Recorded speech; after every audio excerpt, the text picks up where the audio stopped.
నమస్తే, welcome to Suman TV. This is Sujitha. పెళ్ళైనటువంటి దంపతులు సంతానం కోసం ప్రయత్నాలు చేస్తూ ఉంటారు. సో ఎన్ని సంవత్సరాలు అవుతున్నా కూడా సంతానం కలగకపోవడంతో ఎంతో సఫర్ అవుతూ ఉంటారు. అలాంటి వారి కోసం ఇప్పుడు ఫెర్టిలిటీ సెంటర్స్ చాలానే వచ్చేసాయి.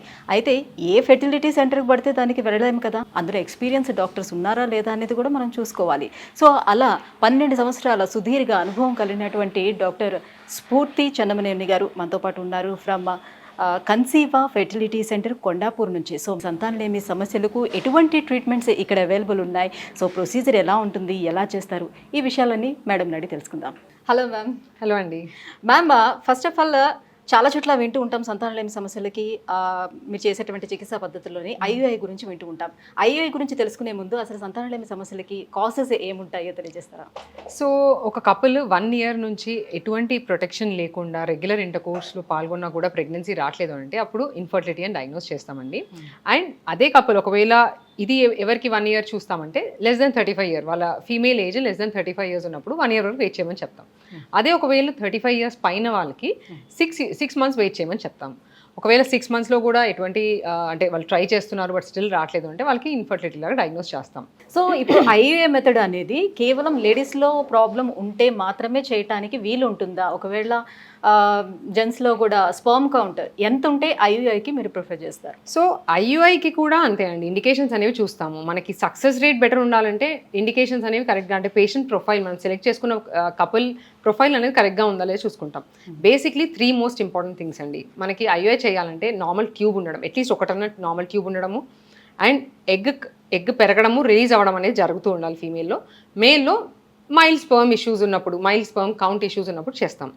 ఒకవేళ అంటే ఇప్పుడు మనం దానిలో కూడా ఇండికేషన్స్ చూసుకున్నట్టయితే మగవాళ్ళలో మైల్డ్ ఇష్యూస్ అంటే 10 million వరకు స్పర్మ్ కౌంట్ ఉంది, నార్మల్గా 16 million ఉండాలి స్పర్మ్ కౌంట్ అనేది. లేదంటే ఒకవేళ మొటిలిటీ అనేది 30% లేకుండా కొంచెం తగ్గింది, 20% ఉంది, 15% ఉంది, కొంచెం మైల్డ్ మొటిలిటీ ఇష్యూస్ ఉన్నాయి, లేదంటే మైల్డ్ మార్ఫాలజీ అంటే చూడడానికి స్పర్మ్ ఎలా ఉంది ఆ ఇష్యూస్ ఏమన్నా ఉన్నాయి అనుకున్నప్పుడు మనము మైల్డ్ ఇష్యూస్కి ఐయుఐ అనేది అడ్వైస్ చేస్తాం.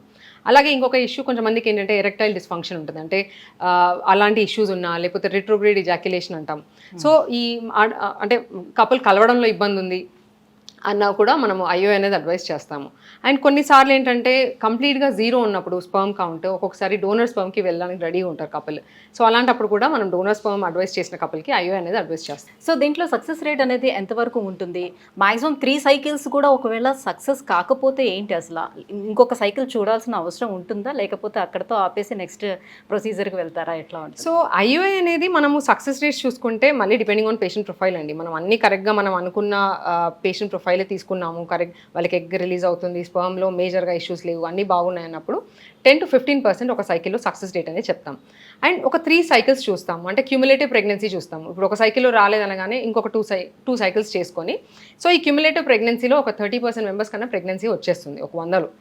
ఒకవేళ 3 cycles చేసినా రావట్లేదు అన్నప్పుడు, అంటే 4th cycle 6th cycle వెళ్ళడానికి రాదని చెప్పము, కానీ వెళ్ళాలంటే అసలు ఆ 3 cycles ఎందుకు ఫెయిల్ అయ్యాయి అనేది మళ్ళీ రీఇవాల్యుయేషన్ చేసుకోవడం చాలా ఇంపార్టెంట్ అండి. జస్ట్ బికాస్ పేషెంట్ వచ్చారు, వాళ్ళు అడిగారు కాబట్టి 4th cycle 6th cycle చేస్తారు. సో కానీ అది చేసే ముందు అంటే వాళ్ళ ఏజ్ ఎంత, వాళ్ళకి అప్పటిదాకా ఎన్ని ట్రీట్మెంట్స్ అయ్యాయి, ఎంత ఆల్రెడీ తిరుగున్నారు, అన్ని దాని మీద డిపెండ్ అయి ఉంటుందండి. సో ఆల్రెడీ 15 years 10 years నుంచి ట్రై చేస్తున్నారనే వాళ్ళకి నేను ఇంకా 6th cycle చేస్తాను, 7th cycle చేస్తాను అనడానికి ఉండదు. సో అలాంటి వాళ్ళకి కొంచెం ఎర్లీగా ఇంకా హయ్యర్ ట్రీట్మెంట్ ఆప్షన్స్ అనేది అడ్వైస్ చేయడం అనేది చేస్తాం. అదే ఆడవాళ్ళు చూసుకున్నట్టయితే మళ్ళీ same age comes into factor అండి. ఏజ్ అనేది చాలా ఎక్కువగా ఉంది. ఇప్పుడు 40-45 years తర్వాత కూడా ప్రెగ్నెన్సీ ప్లాన్ చేస్తున్నారు చాలా మంది. సో 40 years తర్వాత చూసాము ఒక కపుల్ని, తన అకౌంట్ అనేది ఆల్రెడీ చాలా తగ్గింది అన్నప్పుడు వాళ్ళకి మళ్ళీ చిన్న ట్రీట్మెంట్స్లో డిలే చేయడం అనేది చేయము. బికాజ్ ఉన్న దానిలో సక్సెస్ రేట్స్ మాక్సిమం ఐవీఎఫ్ ఉంటాయి. సో వాళ్ళకి ప్రెగ్నెన్సీ ప్లాన్ చేయాలంటే డైరెక్ట్ మనము ఒక్కొక్కసారి డైరెక్ట్గా ఐవీఎఫ్ కూడా అడ్వైస్ చేయాల్సి వస్తుంది. ఒకవేళ ఒక్కొక్కసారి ఏంటంటే యంగ్ ఏజ్లోనే ఈవెన్ 20sలో 25sలో కూడా అకౌంట్ చాలా తగ్గడం చూస్తున్నామండి. ప్రీమెచ్యూర్ ఓవేరియన్ ఫెయిలియర్ అంటాం. సో అలాంటి వాళ్ళకు కూడా ఒక్కొక్కసారి ప్రెగ్నెన్సీ అనేది తొందరగా ప్లాన్ చేయడానికి వాళ్ళకు కూడా ఐవీఎఫ్ అనేది అడ్వైస్ చేస్తుంటాం. సో ప్రీమెచ్యూర్ ఓవేరియన్ ఫెయిలియర్ అంటాం. అలాగే ఇంకొక important indication tube block. So 2 sides tube block ఉన్నాయి, దానికి సర్జరీ చేసి రిపేర్ చేయలేము, చాలా డ్యామేజ్డ్గా ఉన్నాయి అన్నప్పుడు కూడా డైరెక్ట్గా ఐవీఎఫ్ అనేది అడ్వైస్ చేస్తాం. బికాస్ ప్రెగ్నెన్సీ న్యాచురల్గా వచ్చేది ట్యూబ్లో, ఫర్టిలైజేషన్ ఎగ్ స్పర్మ్ కలిసేది ట్యూబ్లో.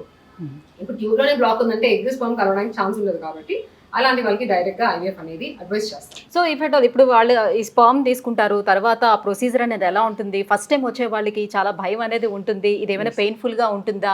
ఆఫ్టర్ ట్రీట్మెంట్ తీసుకున్న తర్వాత నేను నార్మల్గానే నా పనులు నేను చేసుకోవచ్చా, లేకపోతే రెస్టింగ్ పొజిషన్లో ఉండాలా ఏంటి అని? ఎస్ కరెక్ట్ క్వశ్చన్ అడగండి. చాలా మంది పేషెంట్స్ చాలా కామన్గా అడిగే క్వశ్చన్ ఇది. అంటే వాళ్ళు అయ్యో అనగానే అదొక పెద్ద ట్రీట్మెంట్ లాగా భయపడుతూ ఉంటారు. బేసిక్లీ ఇది ఒక బ్రిడ్జ్ ట్రీట్మెంట్ అనుకోండి. అంటే మరి ఐవీఎఫ్ అంత కాస్ట్లీ కాదు, అండ్ ఐవీఎఫ్ అంత ఎక్కువ ఇంజెక్షన్స్ తీసుకోవడం, ఎక్కువ ఫ్రీక్వెంట్ మానిటరింగ్ కూడా దీనిలో ఉండదండి. ఇట్ ఇస్ కంపారిటివ్లీ ఐవీఎఫ్తో కంపేర్ చేస్తే కొంచెం లెస్ ఇన్వేజివ్ ప్రొసీజర్ అని చెప్తాం. సో నార్మల్గా ఎలా ఉంటుంది ప్రొసీజర్ అంటే, ఒక కపుల్ డే 2కి రమ్మంటాము. డే 2కి వచ్చిన తర్వాత వైఫ్కి స్కాన్ చేస్తాము.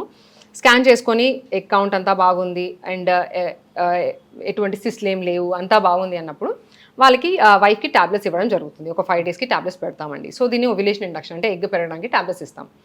సో అలా ఇచ్చిన తర్వాత ఫాలిక్యులర్ ట్రాకింగ్ అనేది చేస్తాం వైఫ్లో. అంటే స్కాన్ చేస్తాము డే 7, డే 9 అలా పిలుచుకొని ఎగ్ పెరుగుతుందా లేదా, మనం ఇచ్చిన ట్యాబ్లెట్స్కి రెస్పాన్స్ ఉందా లేదా అనేది చెక్ చేస్తాం.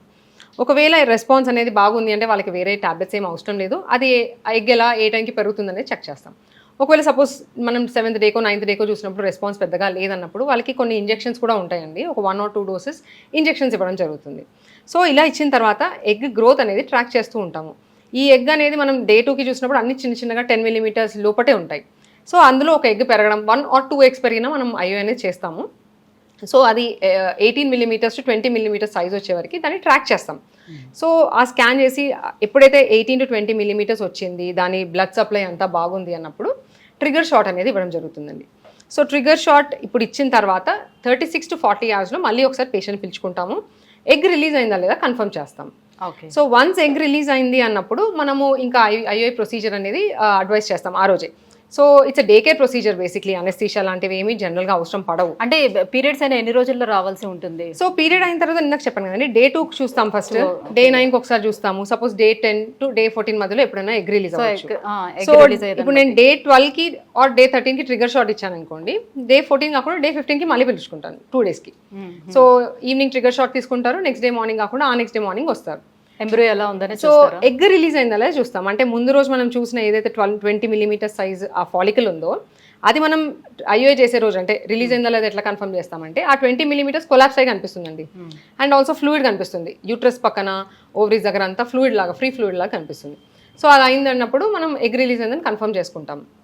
అండ్ ఆల్సో యూట్రస్ లైనింగ్ ఎలా ఉందో కూడా చెక్ చేసుకుంటాము. లైనింగ్ థిక్నెస్ అంతా బాగుందా అన్ని చెక్ చేసుకొని మనం ట్రిగర్ షాట్ ఇస్తాం జనరల్ ఇచ్చినప్పుడు. సో ఎప్పుడైతే ఎగ్ రిలీజ్ అయిందో ఆ రోజు స్పర్మ్ కూడా అదే హస్బెండ్ కూడా రమ్మని చెప్తాము. హస్బెండ్ స్పర్మ్ ఇస్తారు శాంపిల్ ఇచ్చిన తర్వాత ఈ శాంపిల్ని వాష్ చేస్తాం. సో వాష్ చేయడం అంటే ఏదో డైరెక్ట్గా స్పర్మ్ తీసుకొని ట్యాప్ కింద పెట్టి వాష్ చేయడం కాదు. సో అది కొన్ని ప్రొసీజర్స్ ఉంటాయి. అంటే గ్రేడియంట్ సర్టిఫికేషన్ అని అట్లా కొన్ని ప్రొసీజర్స్ ఉంటాయి. దానిలో ఏం చేస్తామంటే స్పర్మ్లో 2 parts ఉంటాయండి. ఇప్పుడు వచ్చిన ఫ్లూయిడ్లో స్పర్మ్ ఒకటి సెపరేట్ అండ్ సెమినల్ ఫ్లూయిడ్ ఉంటుంది. ఈ సెమినల్ ఫ్లూయిడ్లో ఏంటంటే చాలా హార్మోన్స్, కెమికల్స్ ఉంటాయి అనమాట. సో దీనివల్ల మనం డైరెక్ట్గా ఆ స్పర్మ్ అలానే ఇంజెక్ట్ చేస్తే ఏమవుతుందంటే కొన్ని ప్రోస్టాగ్లాండిన్స్ అనేవి కొన్ని కెమికల్స్ ఉంటాయి. సో అది యూట్రస్ లోపలికి ఒకవేళ ట్రాన్స్ఫర్ చేసాము అంటే క్రాంపింగ్లా ఉండడం, పెయిన్లా ఉండడము, ఫీవర్, నాజియా రావడము ఇలాంటివన్నీ సైడ్ ఎఫెక్ట్స్ ఉంటాయి.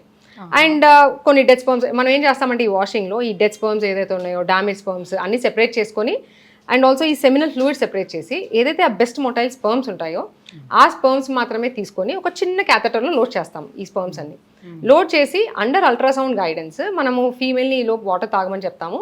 కొంచెం ఎక్స్టెండెడ్ బ్లాడర్లో చూసుకొని మనము స్కాన్ చూసుకుంటూ ఆ క్యాథెటర్ని లోపలికి ఇంట్రడ్యూస్ చేసి ఆ స్పర్మ్స్ అనేవి యూట్రస్ లోపల డిపాజిట్ చేస్తాం.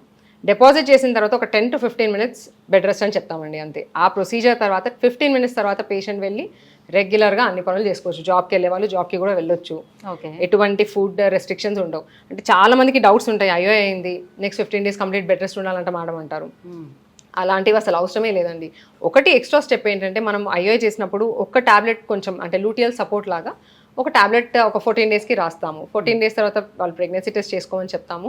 ప్రెగ్నెన్సీ టెస్ట్ పాజిటివ్ ఉంటే ప్రెగ్నెన్సీ వచ్చినట్టు, లేదు అని అంటే వాళ్ళకి పీరియడ్ వచ్చేస్తుందండి, డే 2కి రమ్మని చెప్తాం. మళ్ళీ అంటే ఈ ఐయుఐ ప్రొసీజర్లో ఇటువైపు మెన్లో చూసుకుంటే స్పర్మ్ మార్ఫాలజీ, మొటిలిటీ కొంచెమైనా బాగుండాలి. ఇటువైపు వీళ్ళకి ఎగ్ క్వాలిటీ కూడా కొంచెం బాగుంటేనే ఐయుఐ అనేది సక్సెస్ అవుతుంది, రైట్?